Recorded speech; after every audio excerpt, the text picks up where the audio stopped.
Thank you. Thanks. Thanks for being here, Lina. I really love the name of your lab, Data Justice. I really like that name. But so can you tell us, what is the Data Justice Lab? Yeah, sure. Thanks very much for having me, and hi everyone. Yeah, the Data Justice Lab is essentially a sort of research institute or research group based at Cardiff University School of Journalism, Media and Culture. And we're about 10, 11 people. I have a couple of other co-directors, and then we also have some postdocs and PhD students and researchers with us, and also fellows more recently. So we're sort of a group that works together on different projects.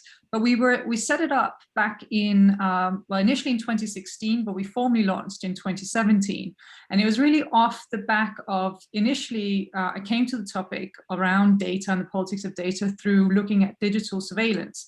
And it was actually looking at, if people can remember, the Snowden leaks that were published in 2013, initially published in 2013, that sort of revealed these surveillance programs that were being carried out across various different Western countries, most prominently the United States and also the UK.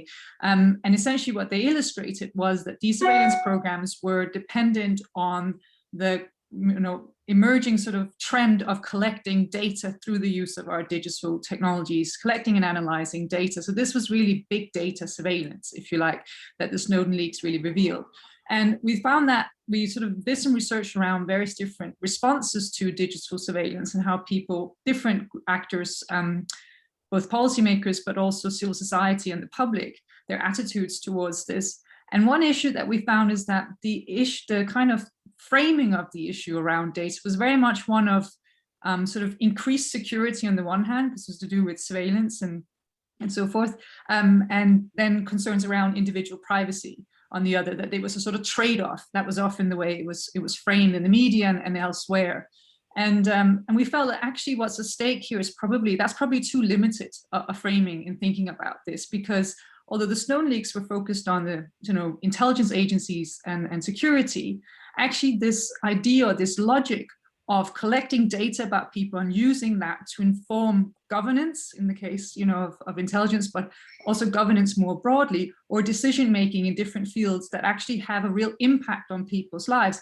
That logic is something we've seen spread through society much more broadly. It stretches across public sector, welfare, education, policing, border control, asylum processes. It's really something that's very entrenched in our society, or increasingly entrenched in our societies. And we felt this isn't just a question of individual privacy, although that's very important to people.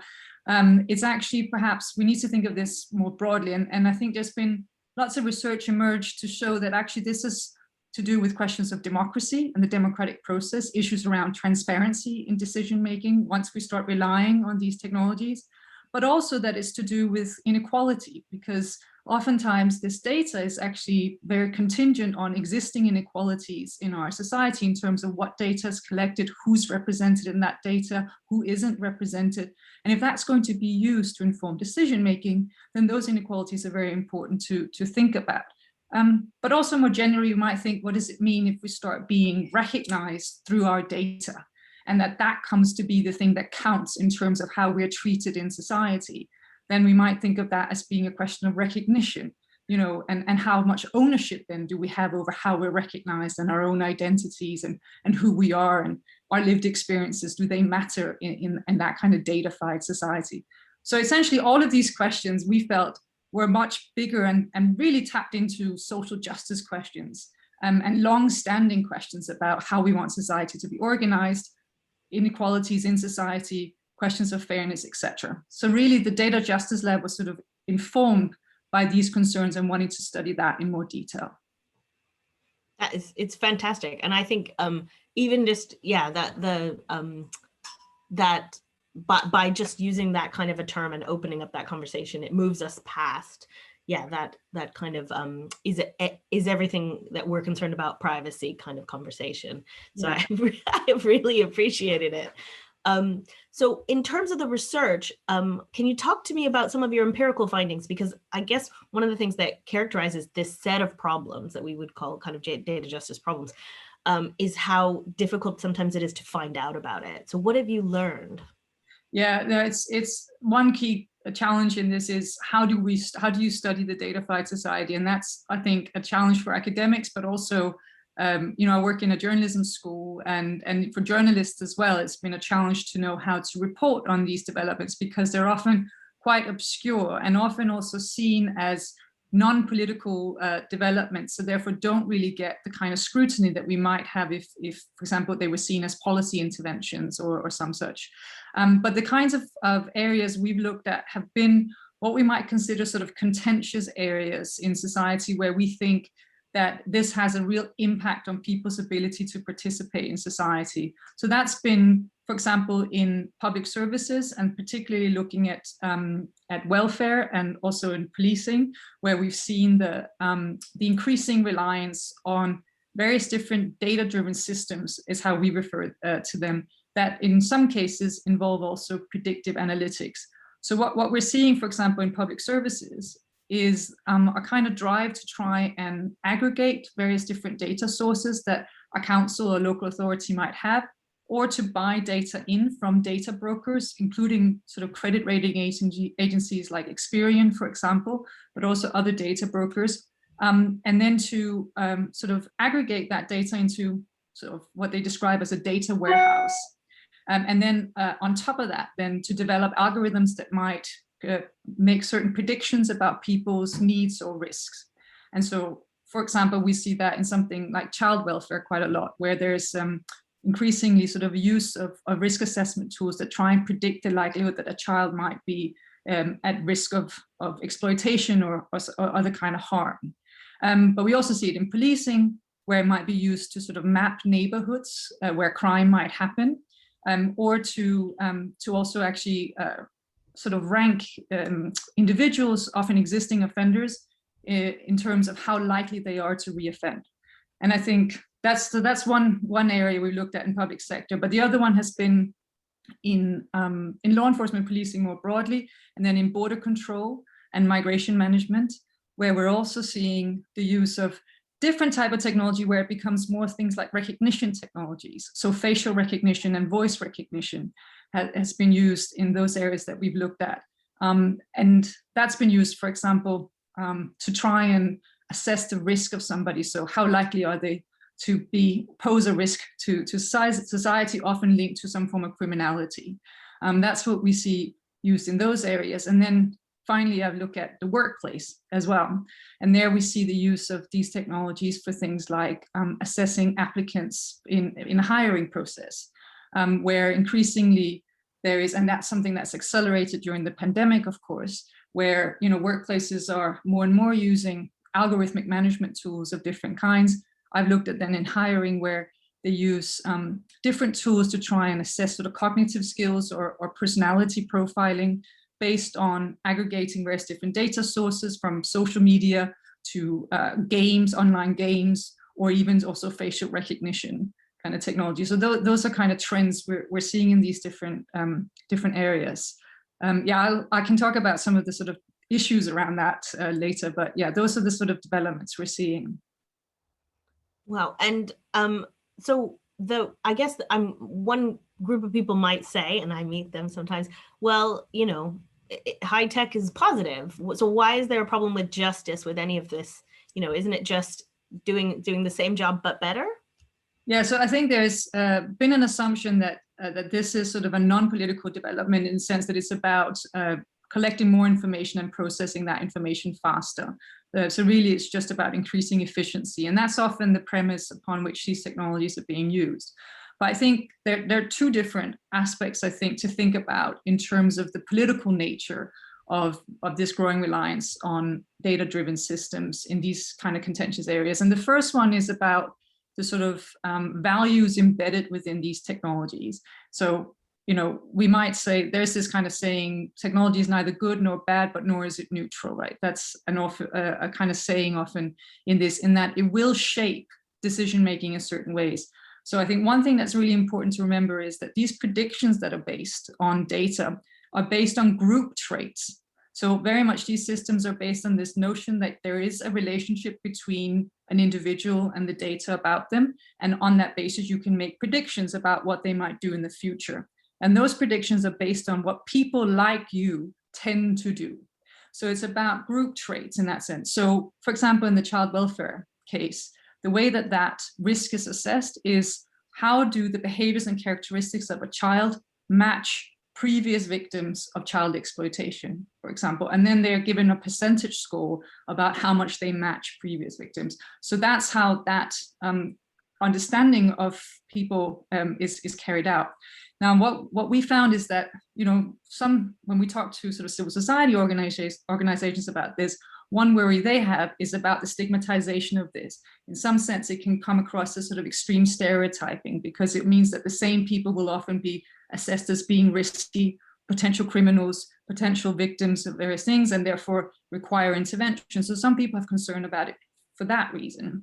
And also that, that these practices are not void of history and context. So the collection of data and whose data has been collected will also inform those predictions. So in policing, for example, we know that historical practices have tended to over-police certain communities, which means that certain communities have higher percentages of arrest records amongst them, and that then gets replicated in the prediction about who is likely to commit a crime, right? So these kind of historical prejudices will re-emerge also in these predictions. So this whole idea about using data for predicting things about people is actually a quite contentious thing to do. And in some ways, you can see that as having quite a lot of politics attached to it. I also think one of the things that we saw is that it also means that the focus is very much in terms of understanding social issues, such as crime or such as child welfare, is very much attached to then an individual or a household, because the prediction and the assessment of risk will be focused on behaviors and characteristics attached to a certain person or a certain individual and how that relates to group traits, etc. And so if you think about social policy, that might mean that therefore questions about intervention and actions you might take on social issues will be targeting interventions against individuals. Or again, you can see that as being sort of engaging with individuals and seeing that as the solution to the social issue. And the concern there we found is that there's a concern that that moves then social policy away from kind of structural causes of crime, for example, to do with poverty or inequality or homelessness, those kinds of much more complex social issues that aren't going to be captured by these types of data systems that are used to make predictions about individuals. So it individualizes policymaking and how we understand social issues, and therefore also the responses to them. And then finally, there's a kind of political economy question. And that's to do with the fact that in many cases, these systems are being provided by private technology companies that not only sort of provide a system, they actually often lock, in this case, public sector into ongoing transactions, because their system is based on the continuous optimization of their predictions, for example, which means a continuous collection of data to improve their system. And that means that it's sort of a kind of, they call it sort of software as a service, where essentially you're not just buying one piece of software, you're buying an entire service. And there's a concern here with how this might displace existing expertise as we become dependent on these technological systems for essentially mapping social issues and providing responses to them. And what then happens to other types of expertise that might be dependent on ongoing human relationships, for example, or other ways in which we might want to understand these kinds of problems. So there's also a sort of dependency on these kind of private companies that are also not very accountable, not very transparent, and all of these other kind of perhaps more familiar issues around relying on private companies in these kind of government settings. But also that actually there'll be an infrastructural dependency on them over time, and that this brings concerns about what then happens to public institutions. That's a lot, but there are many different issues to think about. Absolutely, yeah. Well, one of the ones that that I have been thinking about in that kind of area is also how there's something really interesting about the idea that we talk, that there's been an increasing talk about the idea that data is oil. And then if what we're doing is handing over our oil to private companies who don't have a, that's handing over something that has kind of value, or the idea is that it has some kind of economic value, and we're handing that over in a way that, there isn't a reason to think that that value would necessarily come back to us. Yeah, I think there's a lot of discussion about that, particularly around the NHS at the moment, because NHS is increasingly being presented as a resource in terms of the data it holds. It's kind of unique in having so much data in a sort of centralized place in that way, and is therefore very valuable to companies who want to train their systems with this data so that they can then sell that product elsewhere, but also sell products back to the NHS. So you have this kind of loop going on where you, as you say, there's sort of an extraction of value that then doesn't really come back, or isn't held within the institution that actually has the data. But also, the kind of oil metaphor sort of also, I guess, would suggest that this is a natural resource that's there for the taking. And of course, data is generated. So data is actively generated by various different digital technologies that we rely on. So it's, we might say that actually we shouldn't make that into a commodity in the first place, because it's about our experiences or our habits or our activities, and that's actively being generated into data points, right? And we might even question whether we should see it as a commodity, right? Or we should see it as something else. So there's a lot of questions about how to assess the value, I think, of data in this respect. Yeah, no, it's a really good point, because some people automatically go to, well, maybe I should personally monetize, and kind of skip over that question of, okay, so what do we really think this should be, as a kind of a starting point. And that really makes me think about this idea of data justice, and what happens when we put those two together. Because I work with the notion of reproductive justice quite a lot. I find that a really helpful notion for kind of what that allows me to think about together. What does data justice as an idea offer us? Yeah, so I think there are different approaches to this. So I'll outline a few, and then I guess come in with where I think we try and position ourselves in the data justice lab, because this concept of data justice is sort of taken off and as these things do, gets new life in other contexts and things like that. So I think what we see, because I think there is a recognition about some of the concerns that I've raised or challenges that I've raised, where people have, for example, issues around discrimination or stigmatization, on those and privacy and those issues. I think there's a recognition by both policymakers and the technology industry that they need to deal with that somehow. And I think what we see at that level in terms of response in what they might say is a concern with data justice has been to try and put in place either procedural safeguards. So you have an increasing kind of emphasis on, well, we'll produce some ethical guidelines or codes that engineers can follow or practitioners can follow. And if they follow those, then we've sort of, they need to reflect a bit on how they use this data, et cetera. And then once they've done that, then we can go ahead with whatever we want it to do. Or we see the kind of more technical response from the technology industry, which is about this idea of, well, perhaps we could design fairness. So there's a kind of community around fairness in design, if you like, emerging with engineers who try and say, well, maybe we can mitigate against all this bias through collecting perhaps more data or tweaking algorithms a bit, or rethinking the design of the system. And that's become a very popular response, because essentially it allows for these technologies to continue to be developed and implemented, while still taking into account some of the concerns that people might raise about them. So that's kind of one sort of data justice response that we might find a bit too convenient, because actually some of these questions require much more engagement, and it's much more difficult than just saying, let's come up with some tech fixes for some of these concerns, or set up some, create some ethics codes and then be done with it. And I also think that actually in Europe, you see a stronger push for regulation to try and actually play a role here and push back much more comprehensively against some of the sort of areas where we see a lot of controversial technology being experimented with. But then you also have, and I guess in that kind of governance space and regulation space, data justice has also been interpreted as seeing whether we can develop more robust principles within the sort of data governance debate, Because at the moment, the data governance debate has been very focused on data protection and is sort of framed around the individual data subject and that they should have a say in what data is collected about them. But actually, a lot of this stuff is about population level effects. And actually, a lot of this stuff is about data is always relational. So any kind of individual piece of data has no meaning.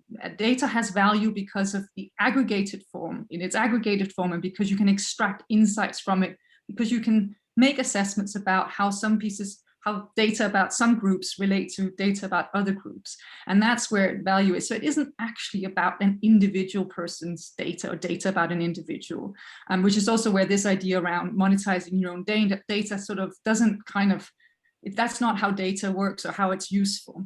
So I think, but so there are some kind of ideas around trying to establish data governance principles that might respond to that by thinking about collective rights in this space, and maybe trying to think about governance processes that can sort of take account of where perhaps communities will have a say in how data is collected and used, and those kinds of ideas, and try to think about, so also notions of data commons kind of falls into this area where there's an idea that maybe we could create communities where people share data if they want to, but they decide what they want that data to be used for, and then therefore have the benefits from the use of that data directly back to the community. So there's ideas around that.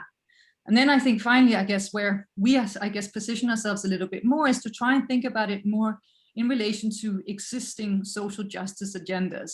So the way that we think about data justice is actually as, how does these kind of developments around data fit within existing social justice agendas, such as, for example, welfare rights or environmental justice or labor rights, for example, how do those kinds of agendas need to account for these developments in data? And I guess the reason we think of it in this way is to try and avoid making everything about a data rights issue, and actually to try and remember that it's also about empowering people in the first place, and actually addressing the core issues. So addressing issues around the provision of welfare in the public sector, that's the issue. These technologies are in some ways actually just part of a bigger kind of discussion that needs to be had about how we want society to be organized.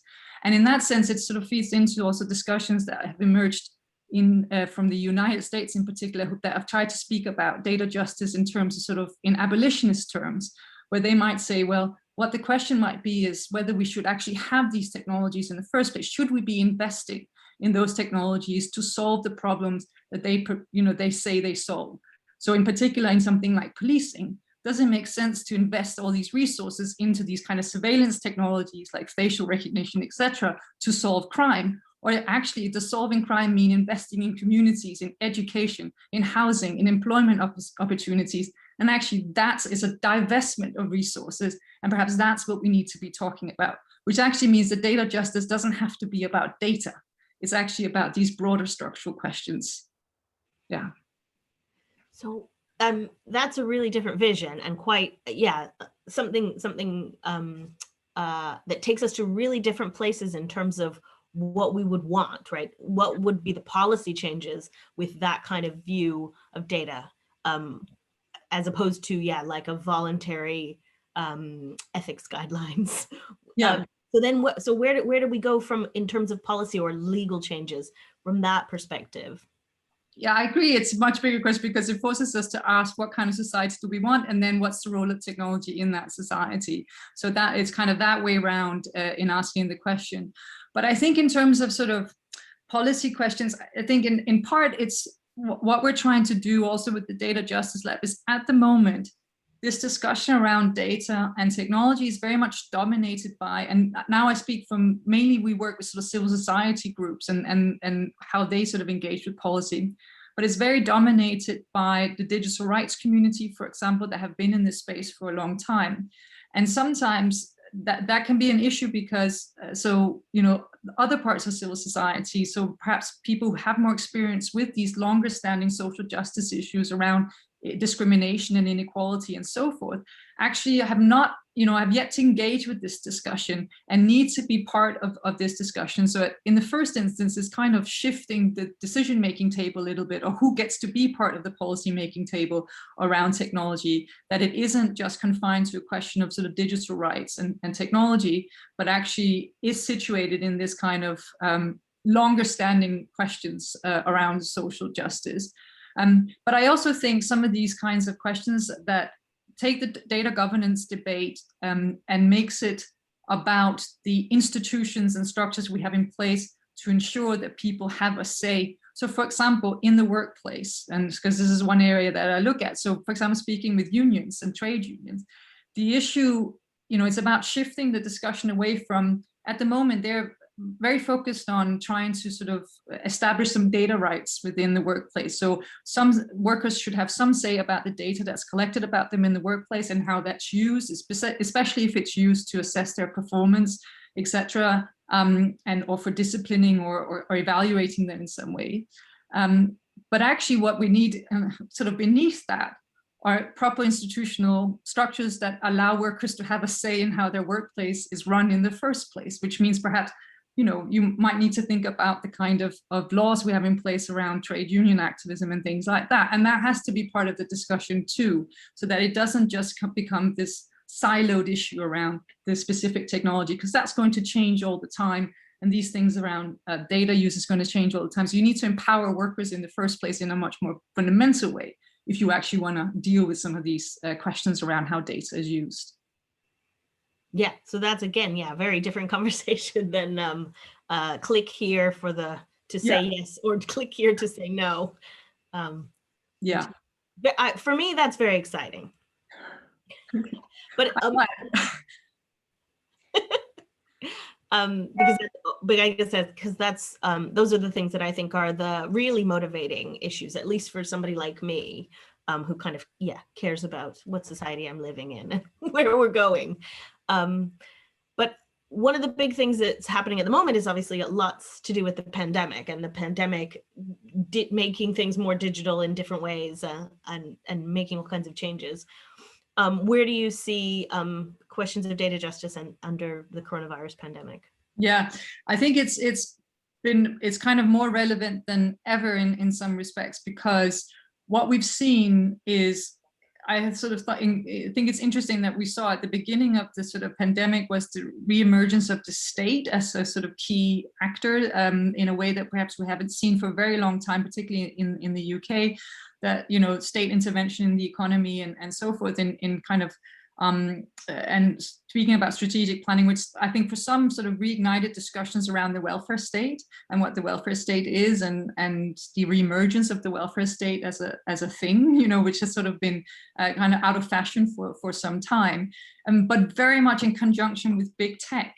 So it was going to be the state that would save us, and resolve this crisis, but they would do it in partnership with big tech. And that's what we needed to rely on. So we've seen a very strong kind of sort of amalgamation really of two, actors, they're big tech and the state sort of, and lots of partnerships have been established during this past year or so between big technology companies and various parts of the state.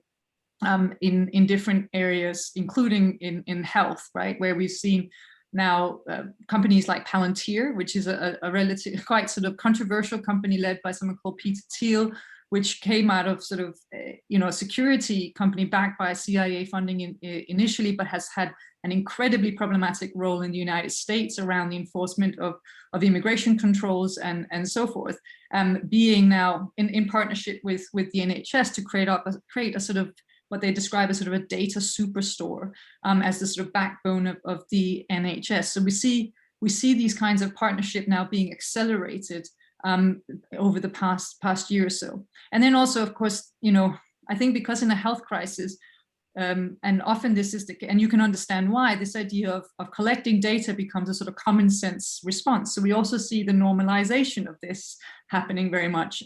And with that also a sense of sort of the normalization of surveillance infrastructures as well. And that will have, I think, we see that also having an impact on on questions of what communities are particularly going to sort of suffer under that kind of in that society, and that will be communities that have a lot of distrust towards the state and towards institutions, and we see that play out very, very clearly. And so when you have these partnerships established, when you normalize surveillance infrastructures, you're going to have to deal with these kinds of inequalities that exist in society and that have historical kind of trends that have existed in society play out very, very clearly. So in many ways, we need to have a discussion about just this kind of knee-jerk reaction to turn to Silicon Valley as a sort of savior for this crisis, which has kind of been the case in many instances. Yeah, well, it's interesting because the conversation often kind of strays into an idea of education. That's something, a turn that kind of gets made, that if you kind of don't agree or if you're worried about this, you need more education. And so then communities are being told that they kind of have a deficiency in their understanding. Yeah, so that's the kind of the literacy response, isn't it? That okay, if people just have more information or are more literate about these technologies, then we can gain their trust. And there's also a lot of discussion at the moment in the UK in particular, and certainly in my engagement. I've had some engagement with various different government bodies over the last year in particular, and they're very worried about trust and trustworthiness, etc., as they're sort of turning to these technologies. But there is also this underlying kind of assumption that, well, we just need to figure out what it is that will get people to trust what we're doing, rather than actually question why might it be that this is seen as a problem for trust, right? So to allow for the fact that maybe they shouldn't be implementing certain kinds of data systems, or maybe they shouldn't have these kinds of partnerships, right? Rather than just what can we do to make people feel more trusting towards us, right? So there is something about this, which I think ties in a little bit with this kind of literacy issue as well, that is seen as a kind of a pathway to legitimize what might be actually illegitimate kinds of arrangements. Yeah. So we're getting almost toward the point where I have to take questions and not just ask you my own. So my last question for you is, are there inspiring examples that you feel like give a sense of the ways forward around what I think are, some very tricky issues? Yeah, I think, we've seen there's some definitely actions happening. So I would say in the first instance, we've seen some interesting developments in the United States around something like facial recognition in policing, for example, where we actually saw communities successfully push back. So again, this is inspiring in the sense that there was space for refusal, if you like. So there was a space for people to say, we don't think we think this should be banned, essentially, right? Outright ban on a technology. And that actually happened in quite a few states where they banned the use of facial recognition by police. So, and that was very much a community-driven campaign that came from particularly historically marginalized communities, Black communities in the United States in particular, who were fighting against this, the use of these technologies, and successfully so. But then here in the UK, I think what we're seeing is actually some interesting campaigns. We spoke just before we went on here about organizations like Foxglove that have quite in a very short period of time managed to, using legal actions, strategic litigation, been able to challenge government on particularly around transparency issues at the moment, just not providing the information to the public, not allowing for public scrutiny of some of the partnerships that they've established, as well as some of the plans they have around data, particularly around the NHS. So there's been some successful campaigns there that have actually, I think, resonated a lot with the wider public, because one issue is often like, how do we get these discussions or these issues to actually resonate more widely? And I think we've seen that quite a bit. But we've also, some of the stuff that we've looked at at the Data Justice Lab has been about civic participation and avenues for civic participation. And we see the experimentation around using citizen assemblies, for example, as citizen juries, and kind of more democratic processes to try and incorporate citizen voices much more in the development of these technologies, and asking whether these technologies should be implemented or not.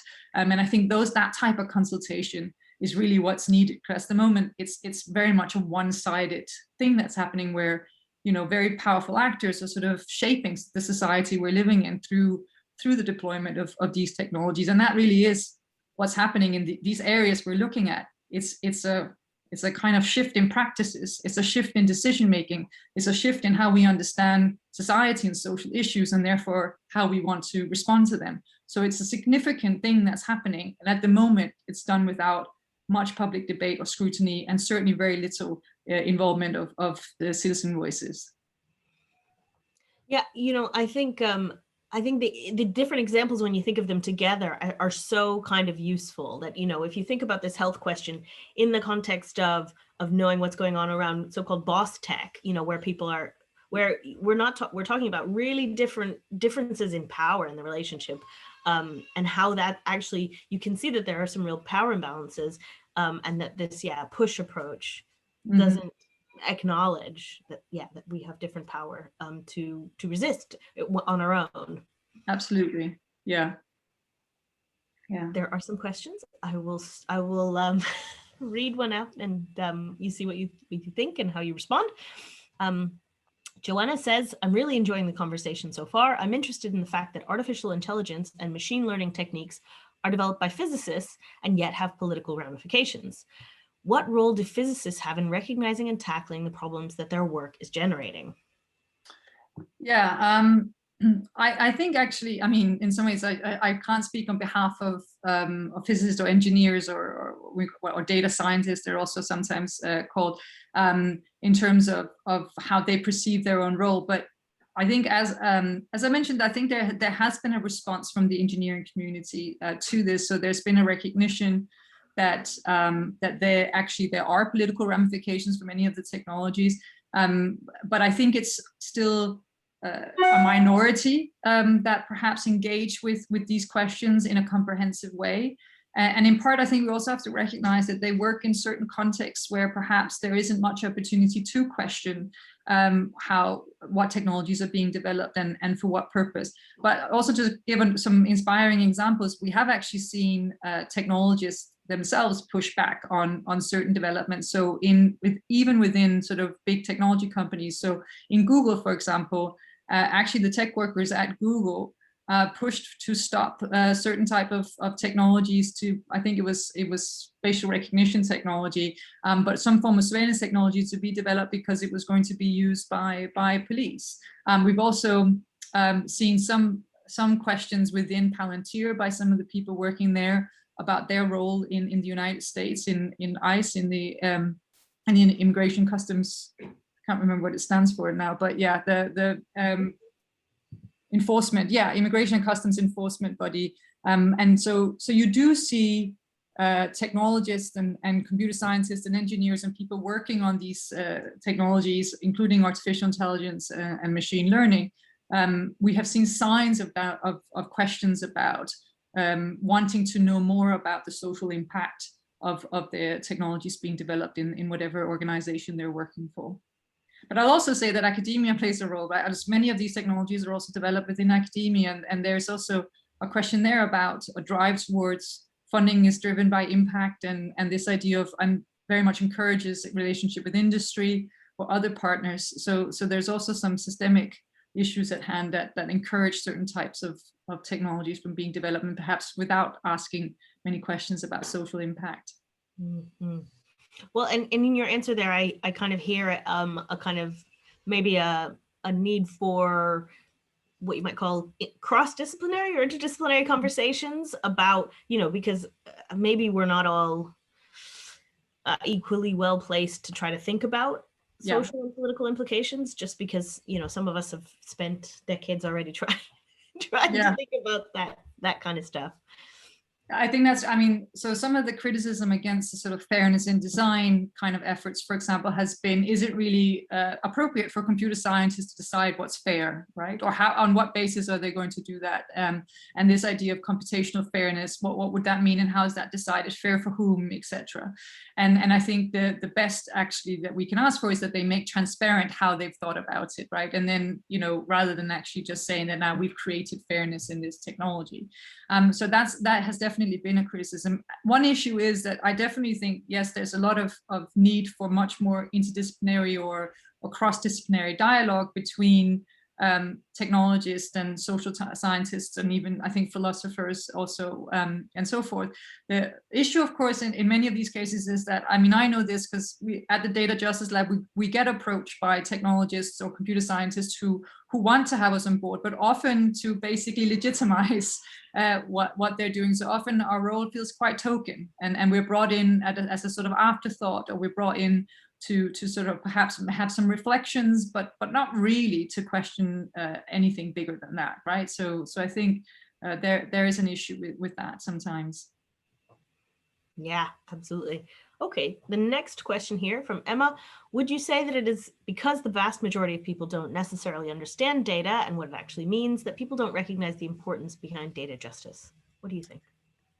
Yeah, I mean, in part, I think it's difficult. You know, I don't know if it's because people don't understand, because in many cases, I actually feel it was interesting with the off-qual issue with the exams and algorithms, and where all of a sudden you had students out with placards saying F the algorithm, you know, and in some ways people seem to be quite aware that these systems are being used to make quite fundamental decisions about society. But I think, so I will say, based on our research with people, we have found that there's also good understanding of this when it comes to things like targeted advertising and stuff like that, where people see a very direct impact of data that's collected about them come back and actually have a meaning for them in a different context.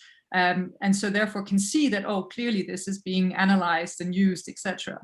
So there is a sense that people know that this is going on, but what we found is that the issue is that they don't feel they can do anything about it.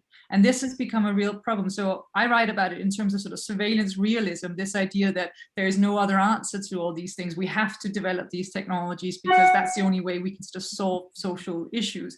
Another a scholar called Jose Rowe and Noor Draper have written about digital resignation, this idea that people are sort of resigned to the existence of these technologies and data being collected and used in various ways, in part because this obscurity is encouraged by technology companies who don't make it transparent, but also by governments who don't necessarily make transparent what is happening. So actually, rather than perhaps a lack of understanding, which I think it perhaps is part of it, is actually more than, well, what can we do about it anyway? That it becomes sort of overpowering, and actually we have no choice. Technology has the character of being the final thing, right? It's much harder to argue with an algorithm than it is to argue with a person, and that's another kind of issue. For example, we see that in things like algorithmic management and stuff like this. When an assessment comes from an algorithm, it feels like the final word, much more than if it's a manager having a discussion with you about your work, right? So I think that kind of sense of, well, we have to accept what technology does and how it exists is a real issue in this space. Well, and I'll jump in there too, because so I gave a talk at a genome privacy conference. I'm also very interested in genomic data, and I was trying to kind of reflect on the idea that how kind of convenient it is if people say, privacy is dead and give up and be resigned to things. And it really made me think, and particularly about kind of the role of journalism. I was thinking about kind of, muckraking journalists and the role of Upton Sinclair's book, The Jungle, which was about the meat packing industry and about how kind of disgusting it was and what terrible working conditions. And in a way, yeah, at that, you didn't know where your food came from. You didn't know what conditions the workers were working in. You didn't realize that there were, disgusting things in your tin of meat. But we didn't decide collectively as a society. Now we just have to accept that there's going to be disgusting stuff in our tins of meat. And similarly with the match women, we didn't kind of say, gone are the days when you can expect an intact face. Now we just all have to say Fossey jaw and we die from our workplaces. We kind of said, no, we have to turn against that and organize against that and not say, yeah, we're going to eat rotten food or have our workplaces rot our faces out. And which they're extreme examples, but for me, it's just as extreme in some ways to say, yeah, we give up. But I think another parallel is with the environmental movement, right? So where we've also seen where a challenge has also been people feeling that they can do something about it. And I think a key shift was to try, and this has still not happened in the data space because it's much newer, of course, but in some ways the same shift perhaps needs to happen where you start thinking about this as on a systemic level and thinking about it, not about just what can you do individually to protect your privacy, for example, these kind of individual responses, but actually seeing this as a systemic issue about technology companies having a huge amount of control over how our society is developing and trying to see it in those terms and frame it as a question of, you know, and also it's very linked, of course, to capitalism. I mean, this is kind of how capitalism is developing. Is you know, Silicon Valley has sort of exploded as the sort of area in which venture capital is being thrown into, right? And is very sucking up a lot of, by far the biggest companies in the world, etc. So it's also seeing it in the context of the sort of expansion of capitalism and thinking about it in these kind of systemic ways, in a way that I think the environmental movement has progressively done and tried to think about. We need actually substantial change. We need to rethink how resource extraction is carried out, the kind of industries that exist, the relationship between industry and politics. All of those big questions have to be part of also environmental justice discussions. Absolutely. So the next question here from Judith, Virginia Eubanks in her book, Automating Inequality, ends with the suggestion that whenever we advise designers about the social and economic impacts of their tools, we should suggest that they ask themselves two questions. Does the tool increase the determination and agency of the poor and also other marginalized communities? And two, would the tool be tolerated if it was targeted at non-poor, non-marginalized people? Do you agree with these suggestions, and do you have anything to add to this advice? Yeah, so that's great, and I'm very pleased that Virginia Eubanks got a mention. She was there for our public launch of the Data Justice Lab, and has obviously been a huge inspiration for our work as well, because she was sort of very early out thinking about some of these issues, and obviously automating inequality is focused on the United States, but much of the work that we've done on public services in the UK has tried to sort of explore the kinds of developments that she's talking about in that book. So I think, in many ways, I would say, I mean, how can you not agree with Virginia Eubanks' suggestions? I think they absolutely make sense to think about in that. I would say in terms of sort of additional advice, I guess, would just to be that you will probably need to speak with people who are impacted. And that's one thing that's missing, rather than engineers making this assessment themselves. Probably this requires a very different way of thinking about the development of technology, where people who are likely to be impacted are actually part of the conversation from the get-go. And that's would be a very different way of thinking about it. And actually there's a network that has some outlines some concrete ways in which that can happen. It's called the Design Justice Network. And they have published various different resources that actually is targeted towards sort of designers and people who want to develop systems about what kind of processes you might need to consider that speak to the same, I think, kind of concerns that Virginia Eubanks also raises in her book about that. So Emma had a follow-up question about kind of why is there a gap in terms of legal protections around data justice? Yeah, and in some ways there isn't, and in some ways, there isn't, in the sense that if you look at, obviously the GDPR was meant to be the law, the regulation for data. The issue is that it's been seen by many as quite limited, particularly in the face of AI, and because there is a real drive towards developing AI as a sort of industrial policy, particularly in Europe and the UK. The UK wants to be a leader in AI, in part because they see that as a way to try and, by creating a sort of AI market, which would rely on data, on a data market as well, they can perhaps compete better with the US and China, which they currently see as sort of the two models. So you got surveillance capitalism, which is the US model. This is, by the way, rhetoric that I'm taking from sort of European policy debates. I don't entirely agree that it's as crude as that. But the US model is the sort of surveillance capitalism, model, and then authoritarian technology is the sort of Chinese model. And Europe wants to position itself as something else, something that's more aligned with what they describe as European values, which I think is all over the legislation and regulation in this area, which is quite a contentious notion, but also is about sort of thinking about democracy and stuff like this more explicitly, and also bigger role for public sector in these kinds of in the development of AI, etc. So in some respects, there is quite a lot of regulation, but I think what the problem is the enforcement of a lot of this regulation. So we have something like GDPR, but then you have these data protection agencies, which in the UK would fall on the Information Commissioner's Office, for example, which is the main regulator within this space. The issue is, because there are so many areas where these kinds of data-driven systems are being experimented with, etc., the ICO has no way, is not very well resourced, and has absolutely no way of dealing with all these different areas. And we might want to question as well about whether it's appropriate for the ICO to be across, for example, workplace issues, as well as policing issues, as well as welfare issues, as well as advertising, right? So where all of these kinds of areas that are, where there are data issues or data justice concerns, if you might say, for ICO to have to actually enforce regulation in all of these spaces, where some of the context is very different, the issues might be very different, etc. And that's really a huge issue where we see the ICO just stretched in a way that makes it very difficult to actually enforce some of the regulation that is in place. But I also, we might also question, there's also a whole discussion about, do we need new regulation, or do we actually have existing regulation that would speak to some of the concerns around discrimination, for example?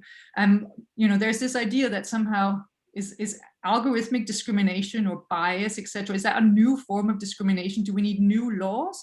Or actually, can we rely on equality law, but actually just have to sort of think about what would equality law mean in this kind of data space? I think that's a real discussion, because I think, there's sometimes we lose sight of the fact that a lot of these questions or issues have been around for a long time, and it's not been introduced with the use of data. So perhaps we don't always need new regulation, but we can rely more. Same with labor law, employment law. We could also say that actually we just need that, and we need to sort of make that adaptable to some of these questions around algorithmic management, rather than thinking that we need new law on that as well. I think we have time for one last quick question. Joanna asks, if using algorithmic decision-making means making deliberate choices for which we are all on the hook, how exactly should we as a democratic society respond? What is our role as citizens? I'm not a citizen, but your role perhaps, if you're a citizen, in shaping technology for a more just society? Yeah. Whew. Yeah, it's tough, isn't it? There's a big, how should we respond as a democratic society? Okay, so I think, again, I'm going to sort of say that I think there's different levels where we would need to have some response. So I'll be very quick, because just conscious of time. But at a sort of basic level, there has to be greater transparency, because if we're going to sort of engage with these developments in a comprehensive way, we need to understand or have much more information about what's actually going on. So there have been calls for registers to be created, for example, that would list, say, government use, so algorithmic systems in local and central government. There's problems around what sort of register would look like, what it would include, etc. But some sort of at least transparency around what is actually happening is needed. And also, there's been calls as well for companies to try to begin listing what type of technology or data-driven sort of analysis they use in the workplace, and for what, etc. So we can also have a better sense of these things. But that as a sort of basic level, and transparency is never an answer, and it's never the end point. It's just to get somewhere. I think off the back of that, I think we need, again, in the sort of work we've done around civic participation, we see sort of questions around a broader way of thinking about how can we democratize society. So what are sort of avenues in which people can have traditionally found a say in policy or in decision making? And there, I mean, I mentioned things like citizen assemblies and citizen juries have been experimented with, but we might also think about things like participatory budgeting, which has become popular as well, and in questions where we might think about procurement, for example, so involving citizens in the procurement process. And also generally thinking about whether we can democratize the economy, so perhaps localize certain uses of systems, for example, maybe have partnerships with local organizations so that there's more accountability, etc. Those aren't necessarily things that citizens can do, though, I realize. So I think it's you know, for citizens, it's very hard to sort of come up with things that we can do in this space, because it is quite a closed off space. But I think the campaigns that are running might be of interest to people. So the campaign running at the moment around the NHS data grab, for example, that Foxglove is involved in, might be interesting for people to read into, and then they can decide how they want to engage with that. There are also some other campaigns I think I've seen around also the partnership with Palantir, so perhaps to protest against that. If they find that to be a problem, but also maybe to ask what the people, where you're working, what your institution is doing. So what kinds of systems are in place in the institution where you are, and how has it been decided to implement those systems? What's happening with the data collected about people in the organization, institution, if you're working in an institution somewhere, those kinds of questions. Or if you have children at school, what kind of technologies are being implemented in school? What kind of data is being collected about children? It's a huge market, EdTech. So that should also be up for discussion and consideration. So these could be avenues and queries that people could raise.